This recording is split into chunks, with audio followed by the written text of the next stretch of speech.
All right, so this is continuing with the behavioral analysis YouTube series. In particular, I'm going over some topology of the reals, and this will be video 2 in that particular, I guess, playlist within the playlist, you could say. The overall playlist is behavioral analysis. This would be like a little playlist or series of videos that go into topology of the reals. And the textbooks, again, I'm using are Intro to Real Analysis, Bartle, uh, J. Cummings, Real Analysis, Long Form Mathematics textbook, and then Rudin's textbook, Principles of Mathematical Analysis. A lot of the topology stuff, I do use a lot of Rudin's terminology, and then I kind of add my own little flavor to it as well. All right, so video 1. This is a summary of the main points, and I discussed what a topology is on a set X and how that gives a topological space. And the members of tau, so the members of the topology are called open. There are 3 requirements for it to be a topological space. I'm not going to list them, I'll just say them out loud. And again, the 3 requirements are that the set X, which might sometimes call the ambient space. I think of it as the overall set that you can take from to build subsets of. So the set X and the empty set are part of this collection tau. Again, the topology is a collection of sets that are called open sets. So you have X in the empty set. The second requirement is that if you take an arbitrary union of any of the sets in tau, then that arbitrary union is also in tau. And then the third requirement is if you take finite intersections of sets that are in tau, then that finite intersection is also part of tau. Okay, so those are the 3 requirements for topological space, and I gave into like some simple examples of topological space. And then I went into a metric. And so a metric is a function where if you take your set X, crossed X, and it goes into the reals being greater than or equal to 0. And you can form a metric space. So the pair X with D, where D is your metric, creates a metric space. And there are 4 requirements for it to be considered a metric space. The 4 requirements, I'm not going to write them, I'll just say them, was positivity, definiteness, symmetry, and then triangle inequality. See the video 1 if you haven't for more on that. Now, the metric space, X paired with D, is also topological space. That's just, I don't actually prove that, I just state it. Maybe in another video I'll prove that. And the open sets are considered neighborhoods. So this is using Rudin's terminology, so neighborhoods, and I write it with capital N subscript R, where R is like the radius, and then X would be like our center point of the neighborhood. So that's my kind of terminology. Rudin just does capital N. All right, so we went into neighborhoods, and then we went into examples of like an interior point of the reals, like the metric space being the real line, with D being the Euclidean metric, which is same as the absolute value for R. And so I did some examples where I showed such and such, or some points were interior points of some set. And to do that, I had to find a neighborhood such that that point, says that the neighborhood around that point is contained in the overall set. I hope that makes sense. So this is just a very, very quick summary of the main points. In this video, I'm going to go more into what it means to be an open set in a metric space. I'll go a little bit more on details on neighborhoods using the Euclidean metric, and I like to just write an E to subscript for that. And then I'll prove the open interval 0 to 1 is open, and then I'll prove the open interval AB is open. And depending on time, I may prove that neighborhoods are open for any metric space. So not just the reals, just any metric space, proving that neighborhoods are open sets. Okay, so a set E, which is a subset of X, again, X is going to be considered our ambient space that we're going to use for a metric space.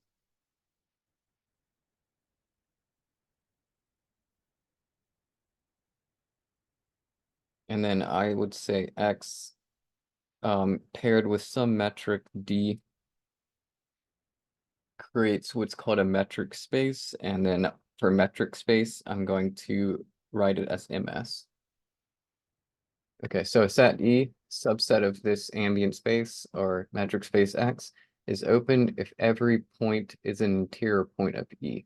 And this is going based off Rudin's definition and symbols. It's the same as saying, in other words, for all X and E, there exists a R bigger than 0, which sometimes I'll call radius. So there exists a radius R bigger than 0, such that the neighborhood of X is contained entirely in E. And then I just wrote here, the mathematical definition of neighborhood. So this again is the notation for neighborhood. And I'm using R for that neighborhood to build around our center point X.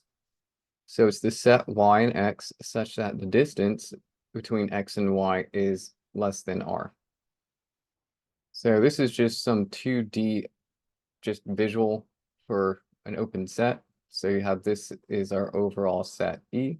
It's part of our ambient space X. I also have this part here is also part of the set E. And then I did some drawing of here's X, and then I drew a neighborhood around X, and it's contained entirely in E. And then I did another example. Let's say the point is really close to the boundary, even though I haven't told you what the boundary is, but getting real close to, let's say, to the edge of E. But E, it doesn't include the boundary. All right, so that's why using dashed marks here, and then it's everything shaded in between inside of E. So E is open. I can get really, really close to the boundary and still draw a neighborhood that's entirely contained in E. And then I just did another part where E doesn't have to be this little blob. It could be 2 blobs like this. So here's another blob. And again, I'm not including the boundary of this little blob. An example of an interior point, like this point here, drawing a neighborhood, and it's still contained in E.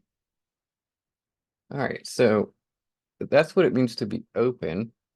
Now in the reals, let's go more in detail on the Euclidean metric, and sometimes we'll call it the regular metric. So the regular metric or Euclidean metric is the distance being the absolute value of the difference between X and Y. So absolute value, X minus Y. Note that for real numbers, the absolute value of A is equivalent to the square root of A squared. All right, so here's a picture of an example of a neighborhood and the neighborhood of X. And I'm using radius R, and you'll see that for the reals, it's just an open interval. So I have X is like my center point. I'm some distance or radii distance from X to the right, and then a radii distance to the left from X. So this will be X minus R. This is X plus R, and I'm putting parentheses because I don't include the endpoints. And then Y is anything that's in between.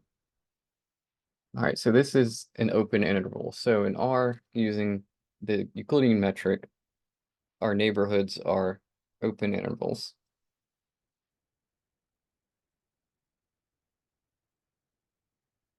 Right now in R2, so in 2 dimensions, we have open disks. And again, the Euclidean metric here, I put down the Euclidean metric is, so it's the square root of, and we're taking 2 points in R2. The two points are going to have coordinates A1, A2, B1, B2. All right, so these are members of R2. And if I did the Euclidean metric, or the distance between those 2 points, I'm using this definition of the metric. and it's taking the square root of, you take the first coordinates, subtract them, and then square, plus the second coordinates, and you subtract them, then square. And then after you add these together, you take the square root.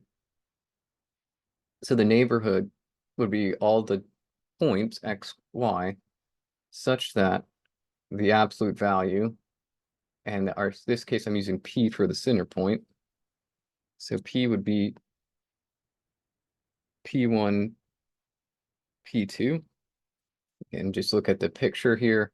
I have this as my center point. It's got coordinates P1, P2, and then I take anything that's within a radius distance from P, and all of these points shaded in between are going to be the points that have coordinates x, y.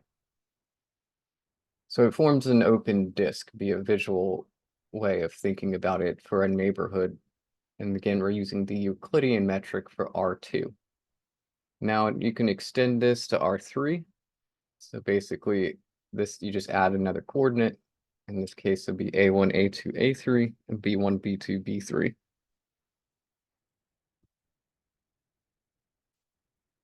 And you just extend the idea, subtract each component, each coordinate from each point, and then square it, and then add those together. And I didn't draw it, but the three-dimensional version of this neighborhood using, again, the Euclidean metric, I need to emphasize using the Euclidean metric, it's going to form an open sphere. So in Rn, so any n dimension, we could say that the Euclidean metric is just the square root. And again, we have these points, 2 points in Rn, I guess be more like a vector, but the points have coordinates A1, A2, dot, dot, dot, AN, and then B1, B2, dot, dot, dot to Bn. And it's just extending the same concept. I'm taking the square root, and then I square root of taking each corresponding coordinates like A1 and B1, subtract them, and then square them. And then I do that for the other coordinates, and I sum them up, and then take the square root. And so I could write this in a more condensed matter by writing it like this. So square root, and I did the sigma summation from k equals 1 to n of ak minus bk squared, which then we know square root is the same thing as raising to the 1/2. So I could just write it, it's basically the same thing, but just to the 1/2. And this ball, we're going to call it, or Rn is an open ball about some point P. And P has the values P1, P2, all the way up to Pn. So it will be the set of points, or I guess really vectors, or the vectors themselves have coordinates x1, x2 to xn, such that, again, we're taking raising the 1/2 of the sum from k equals 1 to n of pk minus xk squared. And so P is like our center point, X is the point that's any point that's in this case, we're calling neighborhood, which is open ball. Hope that makes sense. So that's just a little bit more details on neighborhoods. So it's an open interval. So we're using Euclidean metric mainly in this course. And for the real line, neighborhoods are open intervals. For R2, they're open disks. R3 is like an open sphere. Again, using the Euclidean metric. And then for Rn, we call it an open ball. I'm mainly going to stick with just saying neighborhood, though, to be more consistent with Rudin's text. All right, so mostly this course, since it's baby real analysis, we focus on just the real number line. And the Euclidean metric, like the square root of a minus b squared, is equivalent to taking the absolute value of a minus b. So it's just easier to deal with absolute value. And so here's a neighborhood and in R, and you'll see again, it's an open interval, center point P, and you're some distance away from P. So this is P plus R. This is P minus R, and then X would be everything in this open interval. So notice X is an interior point of this open interval, and what that means for it to be an interior point means there exists some epsilon bigger than 0, so that the epsilon neighborhood of X is contained in the R neighborhood of P. So in other words, I can draw an open interval around X, like right here, and still be contained inside the overall open interval around P. So in general, to prove any set is open in some metric space, we must show that every point is an interior point.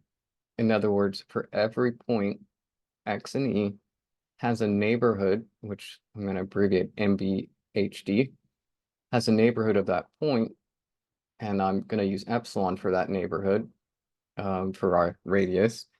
So it has some epsilon neighborhood of X that's contained entirely in E. So this is just stating it in symbols, and and again, I already talked about this, so can we go back? We think about this picture for in general, but any metric space. All right, so again, mostly we're dealing with R. So in this video, I want to focus on proving the open interval 0 to 1 is, so we're going to first prove that set. Let's say E is 0 to 1, subset of R is open in R, and we're using the Euclidean metric, and that's going to be the absolute value in this case. So I just drew a picture here, 0, 1. I'm going to take any point in this open interval, call it X, and I need to show that I can always there exists. So I can find a neighborhood of X so that it's contained entirely in the open interval 0 to 1. So the idea is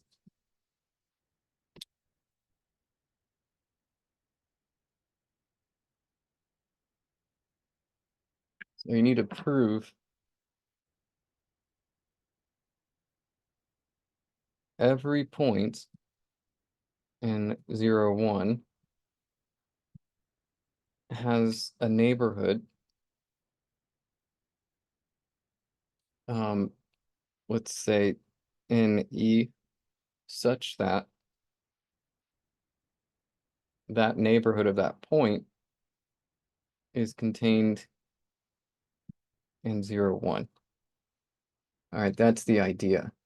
And so it's going to have to find a clever way of finding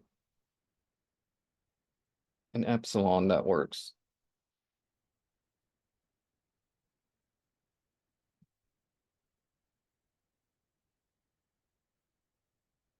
Okay, so I'm just going to draw a picture. Here's my open interval, 0 to 1. Now X, so we know the midway point is 1/2. So obviously if X were a half, then I could use the epsilon neighborhood being equal, or epsilon being equal to a half, and it would just be 0 to 1, which is a subset of itself, 0 to 1. All right, so X is any point in between 0 and 1. All right, so X could be somewhere right here, could be somewhere right there. We don't know. And we want to guarantee that wherever X is, the epsilon neighborhood is still contained in the overall interval 0 to 1. All right, so X varies in between, and there's two options we can think of. And we do know that 0 less than X less than 1. And so if I use this distance, which is 1 minus X, and then notice that that's smaller than this distance from X to 0. So this is distance X minus 0.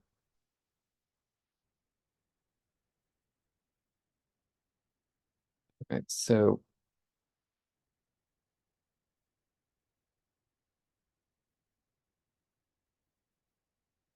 this case, if my x is here, I would use the epsilon to be 1 minus x, and then that will guarantee that the distance, or sorry, I can build a epsilon neighborhood around x,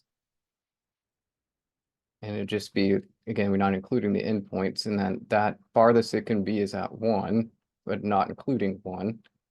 And so this would be the neighborhood that's in 0 to 1. Now, I wouldn't use, if x were over here, no, I wouldn't use the distance from x to 0, because that's a bigger distance, and if I consider, okay, so the leftmost it's going to be would be 0, but not including 0, but the rightmost is going to extend beyond 1. And so you have this bigger neighborhood around x that's outside of 1. So let's say this is x and this is 0, and then this is like this has an added difference that's beyond 1. So this is like, again, this will be x plus epsilon, and that lies outside of 1. X plus epsilon is bigger than 1.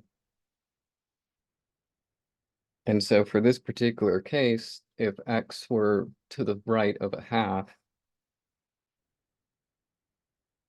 then using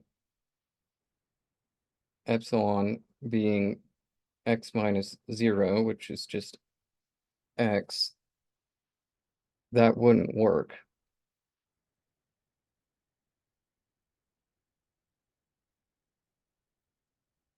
Because then that neighborhood around x going to be the open interval. Again, these neighborhood of x would be the set, let's say y, such that the absolute value of x minus y is less than epsilon. But we can rewrite that as the following. We could say this is the same thing as x minus epsilon less than y less than x plus epsilon. So it's the set of y's such that this compound inequality holds true. So down here, this epsilon neighborhood, x minus epsilon, x plus epsilon, where epsilon is x, then this would be 0 to x plus epsilon, but x plus epsilon is bigger than 1.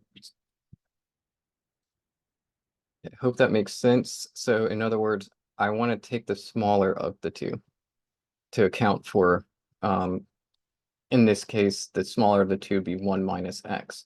Now it is possible that x could be somewhere over here, and then the distance between 1 and x is bigger than the distance between x and 0. And so I want to guarantee that the neighborhood I put around x is still contained in 0 to 1.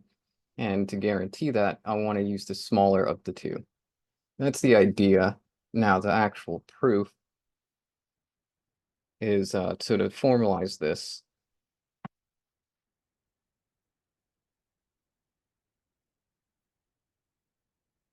And I'm going to give a little bit extra details and probably what's necessary. So just because I think it helps. All right, so we want to show W2S, we want to show that 0 to 1 is open in R. And we're using the distance, basically Euclidean distance, which is the same thing as the absolute value of x minus y for just one dimension for R. So if we want to show that based on Rudin's definition, we need to show that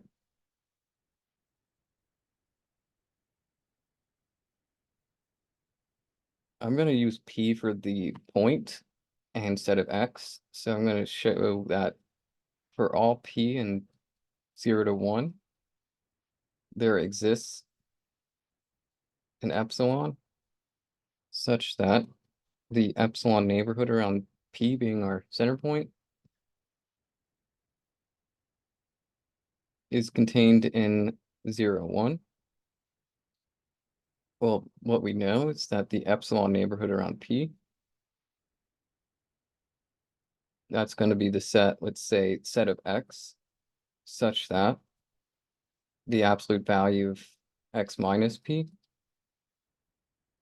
less than epsilon.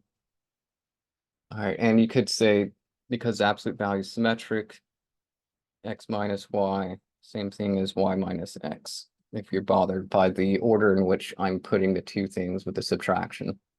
It doesn't matter because it's symmetric. All right, well, this is equivalent to the epsilon neighborhood around P being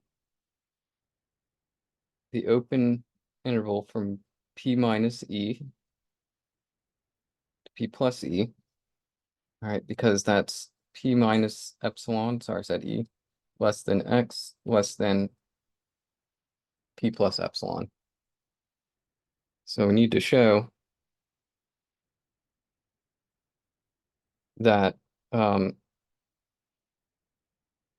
any P, for all P in 0 to 1, exists an epsilon such that we have the open interval P minus epsilon to P plus epsilon is contained in 0 to 1. In other words, for any X in this epsilon neighborhood,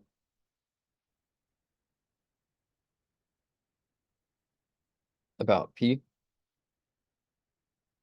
then we have that 0, let's say less than or equal to P minus epsilon, less than X, less than P plus E, is less than or equal to 1. All right, so we need to basically show that if X is in the epsilon neighborhood about P, then X is between 0 and 1. And this is for arbitrary P, for fixed arbitrary P. Again, I'm giving way too much detail than what you would find in like another analysis course, but I think it helps the thought process. So I'm just trying to write for arbitrary.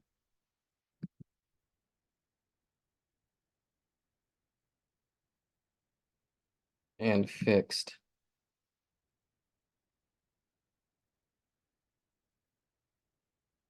P in 0 to 1. All right, so there's a trying to just make, so this probably isn't the actual proof yet. I'm just trying to make things more formal so that this is all kind of like scratch work for the proof, so that the proof is written a lot better. So here's 1, here's 0. Let's say I pick P to be here, and I need an epsilon neighborhood around P. And so this epsilon neighborhood could work. So again, P is my center point, and we discussed that the two options I could try.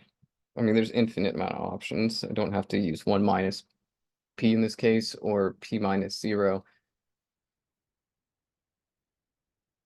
1 minus P, because we know P is in 0 to 1, which means 0 less than P less than 1. So 1 minus P is bigger than 0. All right, so we could use 1 minus P, or P minus 0, or 1 minus P, or P. And we want to go with smaller of the two.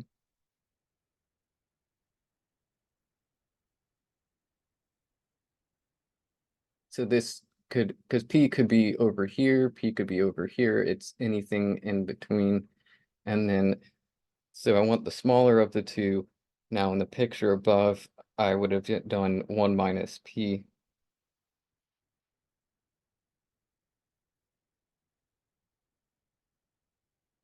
And that would give me this neighborhood. And so this would be P plus epsilon. This is P minus epsilon. You notice P plus epsilon is going to line up at 1, because if I use 1 minus P for epsilon,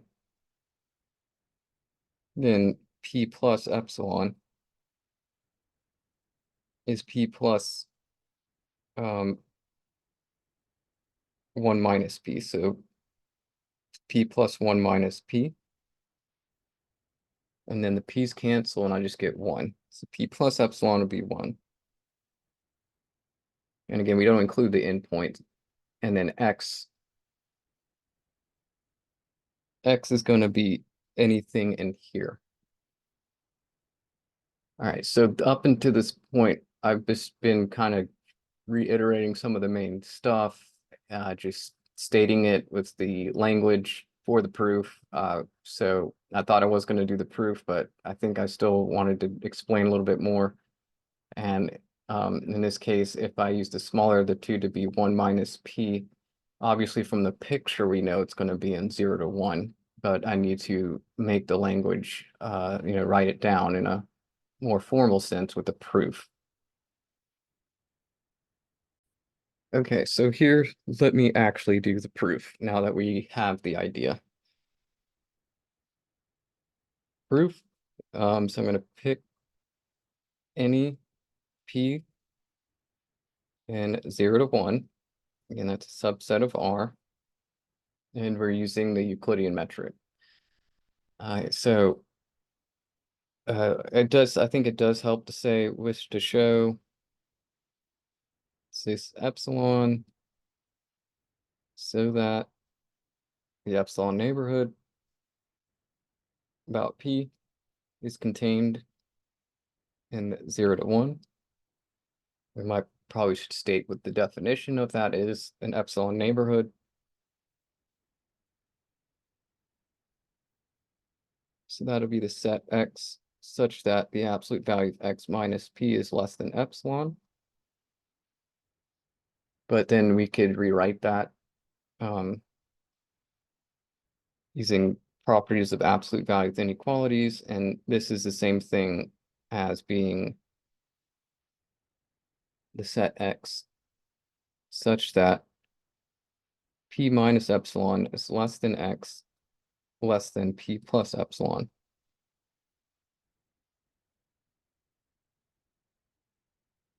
And we need to show that set of X is in 0 to 1. The open interval 0 to 1. In other words, you must have 0 less than X less than 1. All right, so pick epsilon to be the minimum of 1 minus P or P. Again, P is the same as P minus 0. So we're going to pick epsilon to be the minimum of these two. All right, well, that's epsilon's bigger than 0, since we know that P is between 0 and 1. So 0 less than P less than 1. So 1 minus P is bigger than 0 and P is bigger than 0. All right, so epsilon is bigger than 0. Now let's take care of the two cases. So let's say case 1. Let's say the minimum is P. So let's say epsilon equals min of 1 minus P, which is P. And let's say that I probably shouldn't have used parentheses because it's just a set of two values. So maybe I should use curly brackets here.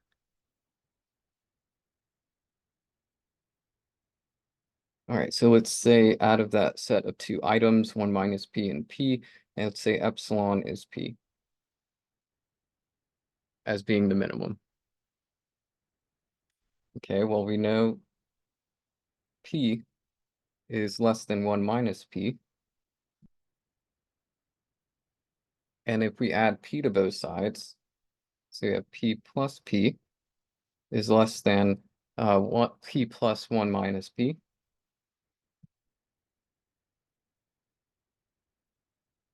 All right, that means if I just use the statement p minus epsilon less than x, p plus epsilon, so for all x in this epsilon neighborhood around p, we know that this inequality statement holds p minus epsilon less than x less than p plus epsilon. Well, if we using epsilon equal to p, then we know for all x in the epsilon neighborhood, we would have p minus p less than x, and then less than p plus p, because we're using here for epsilon, I'm using p. But p plus p by this inequality is less than p plus 1 minus p.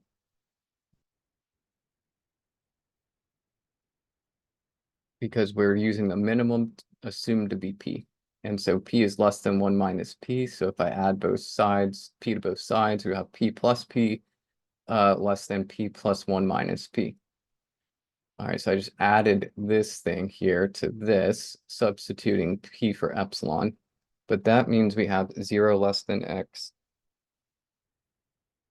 less than 2p less than, and then p plus 1 minus p, the p's cancel, I just get 1.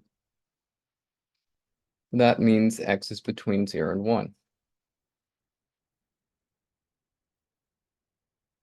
All right, so it worked because now I showed that for any x in the epsilon neighborhood, x is in the epsilon neighborhood, then we had x being in 0 to 1. All right, that was case 1, assuming that the minimum was p. Now case 2, let's do the minimum to be 1 minus p. All right, so I'm just going to put a check mark here. That's what we basically needed to show. And this was the case where the minimum was supposed to be p, but if p was smaller than 1 minus p. Now the other case is, let's say, the opposite, so, or that's the other option. All right, say epsilon, again, is the min, 1 minus p or p, but let's say the minimum is 1 minus p.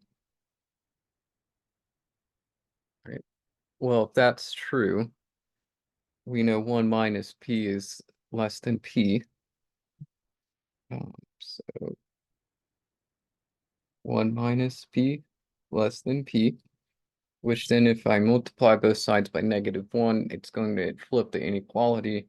So I have negative times 1 minus p is bigger than negative p. And if then I can add p to both sides, and I'll have p minus 1 minus p, or with the parentheses, p minus parentheses 1 minus p is bigger than p minus p, which is 0. And then I basically just use this thing. So hence x in the epsilon neighborhood of p. And we had p minus epsilon less than x, and using epsilon being 1 minus p in this case, being the smaller of the two. The statement p minus epsilon less than x less than p plus epsilon,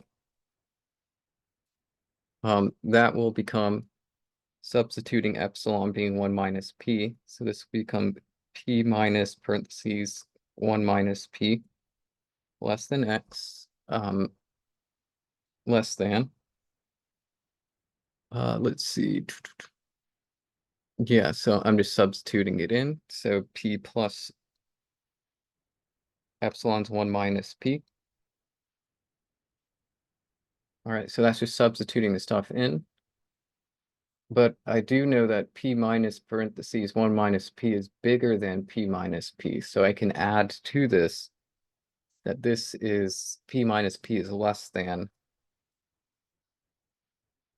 p minus parentheses 1 minus p. So this will be 0 less than, and then we just combine, p, distribute the negatives, so it'll be 2p and then minus 1. Less than x, less than, and then here we can add p with negative p, and you just get 1. And so 0 less than x less than 1. All right, so again, this case was assuming the smaller of the two is 1 minus p. We picked x as any value that's in the epsilon neighborhood about p. And if I choose that to be any value, I showed that x is still between 0 and 1. And so that completes the proof. So x in epsilon neighborhood on p, then x is in 0 to 1, which then means because p is arbitrary, then the epsilon neighborhood around p is contained in 0, 1, because p is a fixed arbitrary value into 0 to 1. And for this fixed p, I've produced an epsilon neighborhood about that point, such that for any value in the epsilon neighborhood of that fixed arbitrary p, it's still between 0 and 1. I hope that makes sense. This is, again, I probably went more detail than necessary. And I think that's where I'll conclude it. This video is long enough. So video 3, basically I'm going to just start out with doing a proof of the other one I wanted to do, which is going to be proving the open interval AB is open. Because I think this video is long enough.